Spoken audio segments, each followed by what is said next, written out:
আসসালামু আলাইকুম রহমতুল্লাহি ওয়া বারাকাতুহু। ইন্নাল হামদুলিল্লাহ ওয়াসসালাতু ওয়াসসালামু আলা রাসূলিল্লাহ বা'দ। সম্মানিত দর্শক শ্রোতা, কাছে দূরে, দেশে কিংবা প্রবাসে যে যেখান থেকে আমাদের দেখছেন শুনছেন সবাইকে জানাই মোবারকবাদ। প্রিয় দর্শক শ্রোতা, আশা করছি আল্লাহ তাআলার মেহেরবানিতে ভালো আছেন। আমরা দোয়া করি রব্বুল আলামিন সবাইকে সুস্থ নিরাপদ ও নেক হায়াত দান করুন। আপনারা জানেন এই টিভি চ্যানেলে প্রতিদিন ইসলামের বিভিন্ন বিষয় থেকে নির্বাচিত একটি বিষয়কে ধরে আমরা আলোচনা করে থাকি। আলোচনার জন্য দেশের বিজ্ঞ অভিজ্ঞ ইসলামিক স্কলারদের আমন্ত্রণ জানাই। সে ধারাবাহিকতায় আজ আমরা একজন তরুণ আলেমে দ্বীনকে আমন্ত্রণ জানিয়েছি।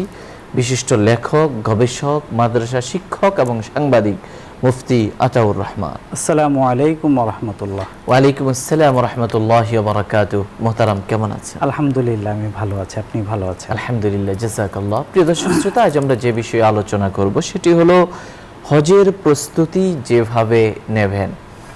চলে আসছে হজের মৌসুম, আর কিছুদিন পরেই আমাদের দেশে হজের ফ্লাইট শুরু হবে। এই সময়টাতেই আমাদের শেষ সময়ের প্রস্তুতি রয়েছে, অথবা যারা আগামীতে হজে যেতে চান তাদের জন্য এই আলোচনা ফলপ্রসূ হতে পারে। নরনারী নির্বিশেষে যারা হজে যাবেন তাদের জন্য দরকার অর্থনৈতিক প্রস্তুতির পাশাপাশি নৈতিক প্রস্তুতি, শারীরিক প্রস্তুতি, মানসিক প্রস্তুতি, আধ্যাত্মিক প্রস্তুতি, জ্ঞানগত প্রস্তুতি। আসুন আমরা কোরআন হাদিসের আলোকে হজের প্রস্তুতি নেওয়ার যে পদ্ধতিগুলো রয়েছে সেই পদ্ধতিগুলো নিয়ে আলোচনা করব, জানব, শুনব। আল্লাহ তাআলা আমাদেরকে মাকবুল হজ উমরা তৌফিক, মাকবুল হজ উমরা নসিব করুন। আলহামদুলিল্লাহ, নাহমাদুহু ওয়া নুসাল্লি আলা রাসূলিহিল কারীম, আম্মা বা'দ।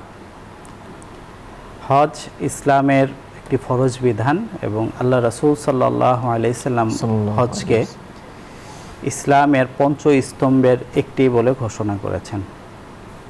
তো ইসলামের এই অনন্য বিধান হজের একটা বৈশিষ্ট্য হলো যে এখানে মুমিনের শরীর, দেহ, তার অর্থ এবং তার কলব বা অন্তর সব কিছু নিযুক্ত থাকে, যুক্ত থাকে।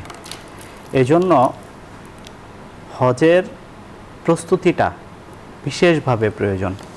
হজের প্রস্তুতি কেন প্রয়োজন এটা আমরা একটা ছোট্ট ঘটনার মাধ্যমে শুরু করতে পারি আজকের আলোচনাটা।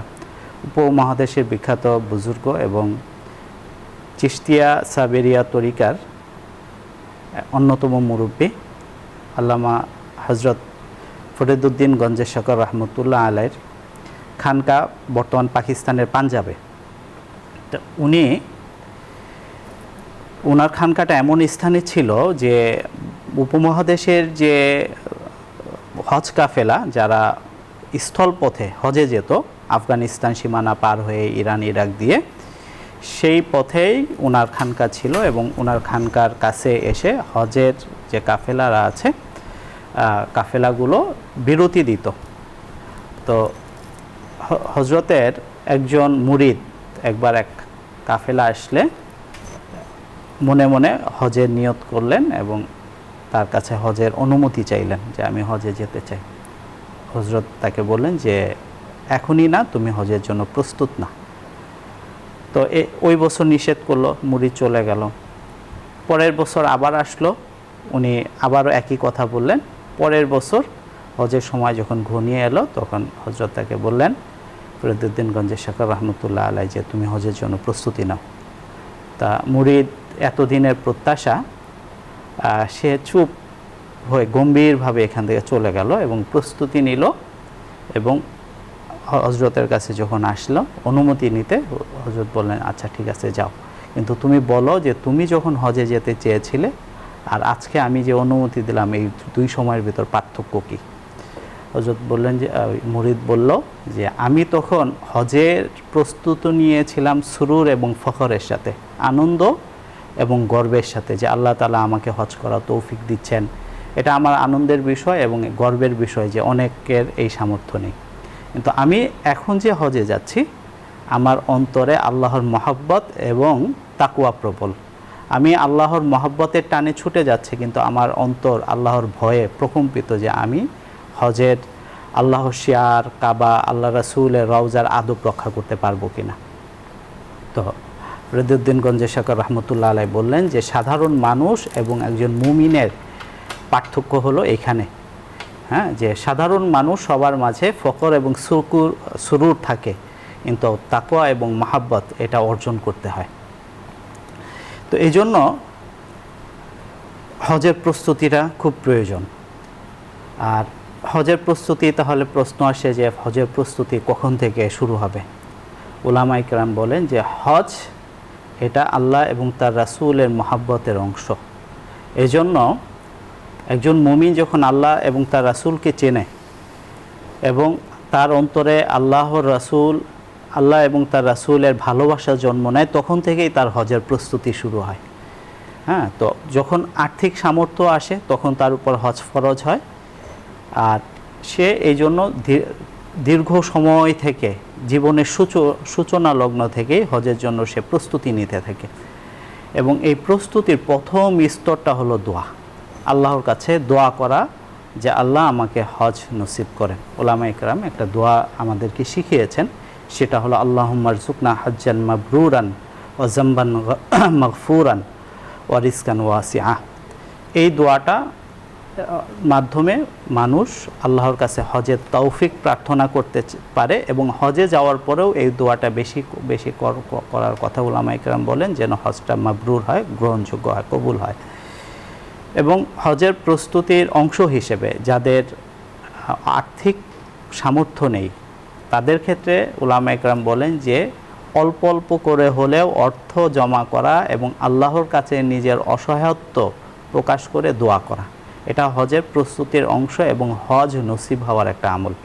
যে অল্প অল্প করে হলেও টাকা জমাবে এবং নিজের অসহায়ত্ব তুলে ধরে আল্লাহর কাছে দোয়া করবে, এটা হলো হজের প্রস্তুতি। এইভাবে একজন মুমিনের শুরু হয়। এরপর যখন হজের সময়টা ঘনিয়ে আসে, সে বুঝতে পারে যে আমি হজে যেতে পারছি, তখন তার হজের প্রস্তুতির যে প্রথম স্তর সেটা হলো মানসিক প্রস্তুতি। যে হজে মানুষের শারীরিক পরিশ্রম হয়, অর্থ ব্যয় হয়, মানুষ একটা দীর্ঘ পথ পাড়ি দিয়ে মক্কা এবং মদিনায় যায় এবং সম্পূর্ণ ভিন্ন পরিবেশ, ভিন্ন আবহাওয়ায় যায়। এজন্য মানুষের অনেক নতুন নতুন বিষয় এবং এমন অনেক বিষয়ের মুখোমুখি হয় যেগুলির সঙ্গে তিনি অভ্যস্ত না। এজন্য হজের জন্য প্রথম যে প্রস্তুতিটা প্রয়োজন সেটা হলো মানসিক প্রস্তুতি। আর উলামায়ে কেরাম আমাদেরকে শেখান যে মানসিক প্রস্তুতির সবচেয়ে উল্লেখযোগ্য অংশ হলো সবর এবং তাহাম্মুলের শিক্ষা। অর্থাৎ যে পরিস্থিতিতে আসুক না কেন, আল্লাহর সন্তুষ্টির জন্য আমি সেটা মেনে নিব এবং আল্লাহর সন্তুষ্টির জন্য আমি সবরের সঙ্গে সফরটা শেষ করব। হ্যাঁ, এবং এই সফরে অনাকাঙ্ক্ষিত কোনো বিষয়গুলি আসলে সেগুলির শিকায়াত আল্লাহর কাছে না করে, আল্লাহ যে তার ঘরে আমাকে মেহমান হিসেবে ডেকে নিয়েছেন, এই জন্য আল্লাহর কৃতজ্ঞতা আদায় করার প্রস্তুতি নিয়ে এখান থেকে যাওয়া। এমন না যে সেখানে গিয়ে ভালো খাবার পেলাম না, আমি শিকায়াত করলাম যে আল্লাহ কিসের মধ্যে পড়লাম, এমন না। বরঞ্চ খাবার যেটা আসলো সেটা খেয়ে নিলাম এবং সবসময় আল্লাহর ঘরে আমি উপস্থিত, এই যে আল্লাহ যে আমাকে ডেকে এনেছেন এই জন্য কৃতজ্ঞতা অন্তরে থাকা, এই মানসিকতা নিয়ে হজে যাওয়া এটা গুরুত্বপূর্ণ। এটা হজ কবুলের একটা শর্ত। এরপরে হজের সবচেয়ে বড় প্রস্তুতি হলো আধ্যাত্মিক বা রুহানি প্রস্তুতি। কারণ হজকে বলা হয় রুহানি সফর বা আধ্যাত্মিকতার সফর, আর আল্লাহ প্রেমিকরা বলে এটা হলো ভালোবাসার সফর। তো হজের আধ্যাত্মিক প্রস্তুতির সবচেয়ে বড় অংশ হলো নিয়তকে শুদ্ধ করা। কারণ নিয়তের অনুযায়ী আল্লাহ তাআলা ইন্নামাল আমালু বিন্নিয়াত, নিয়ত অনুসারেই প্রতিদান দেন। এবং হজের ক্ষেত্রে নিয়তটা যে গুরুত্বপূর্ণ, এটা আল্লাহ রাসূল সাল্লাল্লাহু আলাইহি সাল্লামের একটা আমল থেকে আমরা জানতে পারি। এবং এই নিয়তের ক্ষেত্রে মানুষ কী রোগে আক্রান্ত সেটাও এই হাদিস থেকে বোঝা যায়। আল্লাহ রাসূল সাল্লাল্লাহু আলাইহি সাল্লামের দোয়া করতেন, আল্লাহুম্মা হাজ্জাতান লা রিয়া ফিহা ওয়ালা সুমআ। এটা সুনানে ইবনে মাজার হাদিস এবং শামাইলে তিরমিজিতেও এই হাদিসটি এসেছে যে হে আল্লাহ, আমাকে এমন একটা হজ নসিব করেন যেখানে মানুষকে প্রদর্শন করার মানসিকতা থাকবে না, আমাকে মানুষ হজ বলবে, আমার টাকা আছে, আমি হজ করতে পারি, এই মানসিকতা মানুষের ভেতর থাকবে না। এবং সেখানে সুনামের আকাঙ্ক্ষাও থাকবে না, মানুষ আমার নামের সঙ্গে হাজি লিখবে, আমাকে হাজি বলে ডাকবে, এই আকাঙ্ক্ষাও তার ভেতরে থাকবে না। এটা হলো নিয়তের পরিশুদ্ধতার বিষয়। এরপর অন্তরে আল্লাহর ভালোবাসা জাগ্রত করা, রুহানি প্রস্তুতির একটা অংশ। হ্যাঁ, হজ, আল্লাহ তাআলা হজ এবং উমরার ক্ষেত্রে বলেছে ওয়া আতিমুল হজ্জা ওয়াল উমরাতা লিল্লাহ, যে তোমরা হজ এবং উমরা করবে আমার জন্য, অর্থাৎ আমার ভালোবাসা পাওয়ার জন্য, আমার নৈকট্য পাওয়ার জন্য। তো আল্লাহর জন্য হজ উমরা করতে হলে হযরত সৈয়দ আবুল হাসান আলী নদভী রহমতুল্লাহ আলাই কারওয়ানে মদিনা এই বইতে তিনি লিখেছেন এভাবে, যে হজ মুমিনের জন্য ভালোবাসার সফর কেন? এই জন্য যে মুমিন তো আল্লাহ সাক্ষাৎ প্রত্যাশী, কিন্তু পৃথিবীতে তার আল্লাহর সাক্ষাৎ সে পাবে না, এটা আল্লাহর হুকুম। মুমিন আল্লাহর নবীরকে ভালোবাসে, কিন্তু তার দেখা তারা পায়নি। তো আল্লাহর সাক্ষাৎ পায়নি, কিন্তু এই তৃষ্ণা মুমিন কি দিয়ে মিটাবে? আল্লাহর ঘর জিয়ারতের মাধ্যমে। আল্লাহর নবীর সাক্ষাৎ আমাদের প্রয়োজন, এই তৃষ্ণা আমরা কি দিয়ে মিটাবো? আল্লাহর নবীর রওজায় উপস্থিত হয়ে সালাম প্রদানের মাধ্যমে আমরা এই তৃষ্ণা মিটাবো।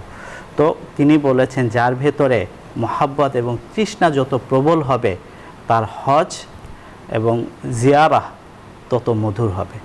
এবং উলামায়ে কেরাম এই ক্ষেত্রে হজ এবং উমরা করার ক্ষেত্রে মানুষের আল্লাহ এবং তার রাসূলের প্রতি ভালোবাসা কেমন হবে এটা বোঝাতে একটা কবিতা, আরবি কবিতা পেশ করেন। সেটা হলো আমরুদ দিয়ারে দিয়ারা লাইলা ওয়া উকাব্বিলু জাল জিদারা ওমা হুব্বুদ দিয়ার শাগফনা কলবি ওয়ালাকিন হুব্বু মান সাকানা দিয়ারা।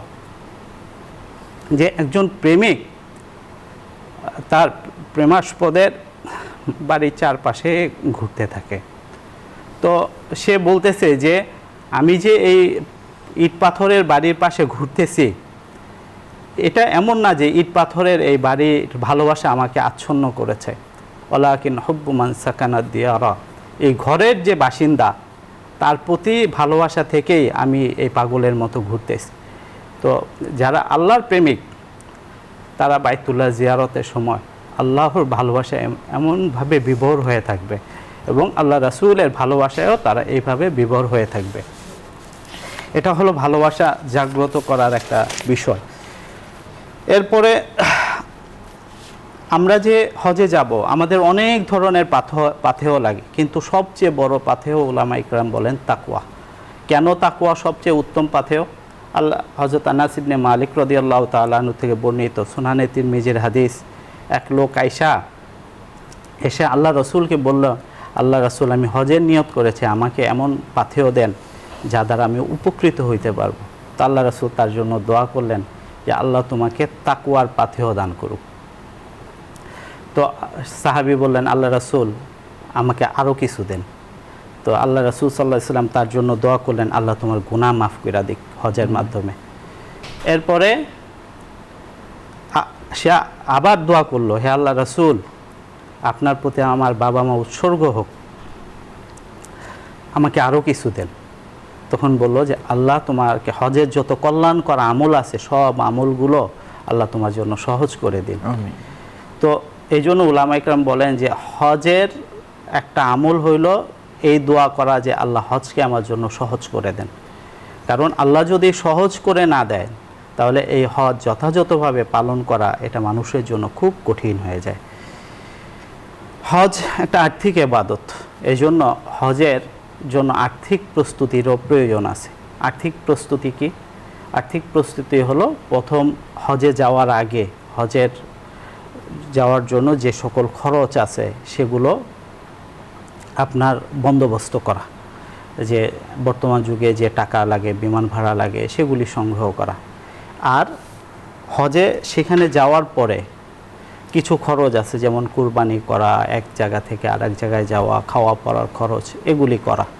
হ্যাঁ, তো হজের এই খরচগুলো। আরেকটাই হলো যে হজের যেতে কিছু প্রয়োজনীয় জিনিসপত্র লাগে, যেমন এহরামের কাপড়, হ্যাঁ, এরপর হলো আরও কিছু প্রয়োজনীয় একটা সফরে যা যা লাগে এগুলো ব্যক্তিগত বিভিন্ন ব্রাশ বা জামা কাপড় যেগুলো পরে পড়তে পারে ইত্যাদি, এই যে মানে প্লেট বাটি যেগুলো তার প্রয়োজন সেগুলো সে সংগ্রহ করে নিয়ে যাবে।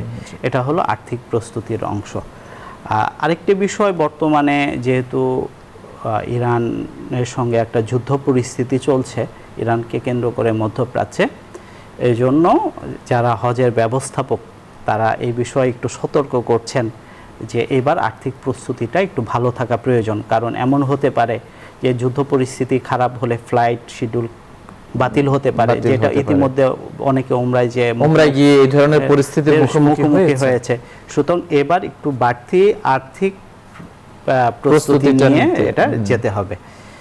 এরপর হলো হজ হলো একটা শারীরিক ইবাদত বটে। সেখানে তাওয়াফ, সাই, মিনা, মুজদালিফা, আরাফা থেকে মুজদালিফায় আসা, মুজদালিফা থেকে মিনায় যাওয়া, তো জামরার এখানে যাওয়া, একটা শারীরিক পরিশ্রমের বিষয় আছে। এই জন্য যারা হজের সঙ্গে জড়িত তারা বলেন যে হজে যাওয়ার আগে শারীরিক পরিশ্রমের একটু চর্চা করা, যে হাঁটার অভ্যাস করা, বিশেষ করে যে হাঁটার প্রয়োজন হতে পারে বিভিন্ন সময়। এরপর হলো একটু শারীরিক পরিশ্রমের অভ্যাস, বিশেষ করে যখন জামরায় যখন যাওয়া হয়, আবার অনেক সময় আরাফা থেকে যখন মুজদালিফায় আসা হয়, এই সময়টাতে অনেক সময় খাবার পেতে দেরি হয়, অনেক সময় হেঁটে যেতে হয়। তো বেশি বেশি পানি পান করার অভ্যাসটা করা এবং শুকনো খাবারে একটু অভ্যস্ত হওয়ার চেষ্টা করা, কিছু শুকনো খাবার সঙ্গে রাখা, এই পরামর্শ দিয়ে থাকেন। এটা শারীরিক প্রস্তুতির অংশ। অনেকে কিছু শারীরিক অসুস্থতা আছে, এগুলি যদি নিরাময়যোগ্য হয় তাহলে হজের আগে এগুলো চিকিৎসা করা।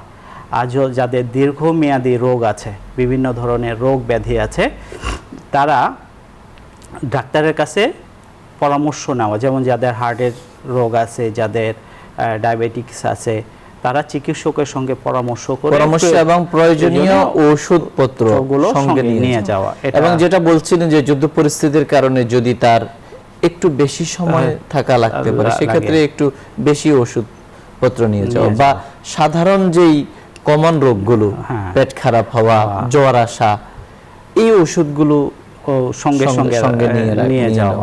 বিশেষ করে অনেকের একটু হাঁটা চলার কারণে শরীরে অনেক সময় একটু ব্যথা অনুভব করে, যারা হাঁটা চলায় অভ্যস্ত না, একটু কিছু ব্যথার ওষুধ নেওয়া, এগুলি বলে থাকে, এই আর কি। আর আরও একটা প্রস্তুতি হলো প্রশাসনিক প্রস্তুতি। প্রশাসনিক প্রস্তুতি হলো কাগজপত্রগুলো যথাযথভাবে এটা নিয়ে যাওয়া, যারা চাকরিজীবী তাদের এনওসি নেওয়া, সংগ্রহ করা, এসব প্রস্তুতি আছে। এগুলি অভিজ্ঞ মাধ্যমে, এজেন্সির মাধ্যমে হজ করা। এবং আরেকটা বিষয় যে প্রস্তুতির ক্ষেত্রে আমাদের দেশের মানুষের একটু অমনোযোগিতা লক্ষ্য করা যায়, সেটা হলো জ্ঞানগত প্রস্তুতি। অথচ জ্ঞানগত প্রস্তুতিটা খুব বেশি প্রয়োজন। এজন্য, কারণ আপনি লাখ লাখ টাকা দিয়ে হজ করতেছেন, একটা বিধান না জানার কারণে হজটা কবুল নাও হতে পারে। এজন্য জ্ঞানগত প্রস্তুতিটা নেওয়া এটা জরুরি। জ্ঞানগত প্রস্তুতির মধ্যে কি আছে, হজের কোনটা ফরজ, কোনটা নফল, কোনটা ওয়াজিব, কোনটা কোন দিন, যেহেতু দিনের সঙ্গে সম্পৃক্ত, স্থানের সঙ্গে সম্পৃক্ত, কোন স্থানে আমি কোন আমল করব, কোন আমলটা কোন দিন করব, এই সকল বিষয়গুলি করা। এবং হজের শুধু যে করার আদেশ দিয়েছে এমন না, কিছু কাজ আছে যেগুলি হজে করা নিষিদ্ধ। এবং বিশেষভাবে ইহরাম পরার পরে কোন কোন কাজ করা যাবে না, কোন কাজ করা যাবে না, ইহরাম পরা অবস্থায় তার বাথরুম, ওয়াশরুম গুলো কিভাবে ইউজ করবে, গোসলটা কিভাবে করবে, এই বিষয়গুলো জানা জরুরি।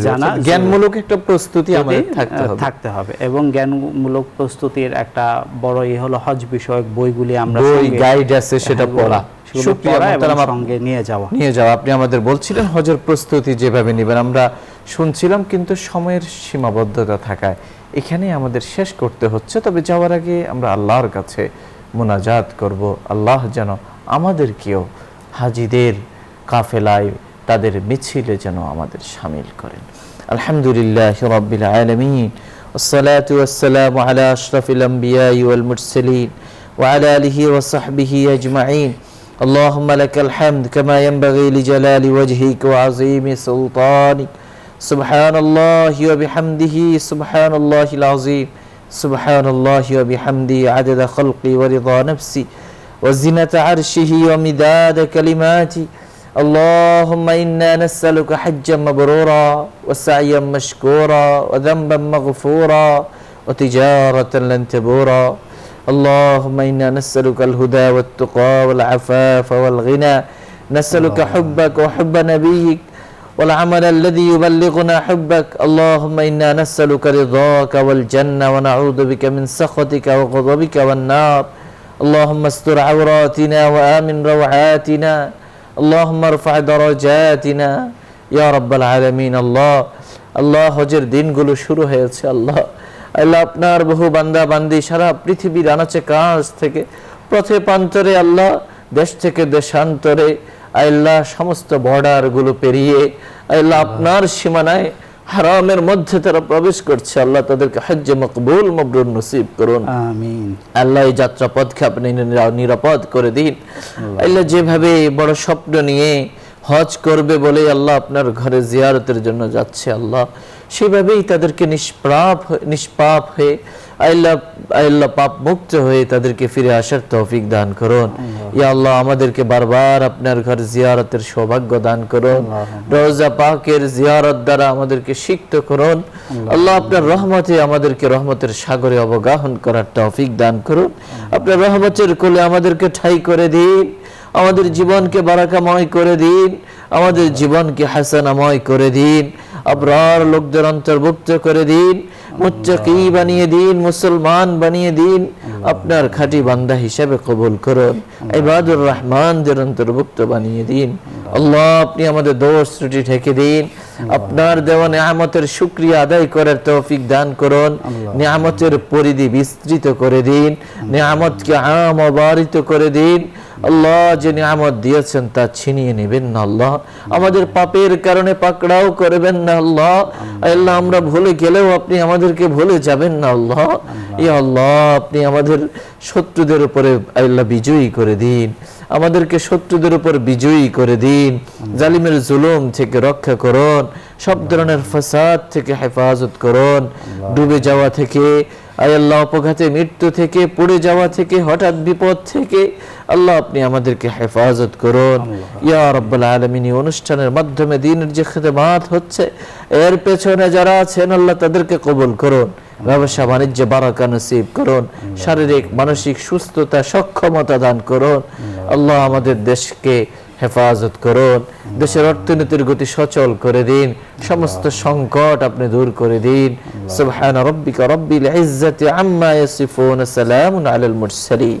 আলহামদুলিল্লাহি রাব্বিল প্রিয় দর্শক শ্রোতা এতক্ষণ ধরে অত্যন্ত ধৈর্য সহ আপনারা শুনছিলেন আপনাদের প্রিয় অনুষ্ঠান আলোকিত প্রতিদিন আশা করছি আগামী দিনও আপনারা আমাদের অনুষ্ঠান উপভোগ করবেন এই প্রত্যাশা রেখে আজকের মতো বিদায় নিচ্ছি ওমা আলাইনা ইল্লাল বালাগ।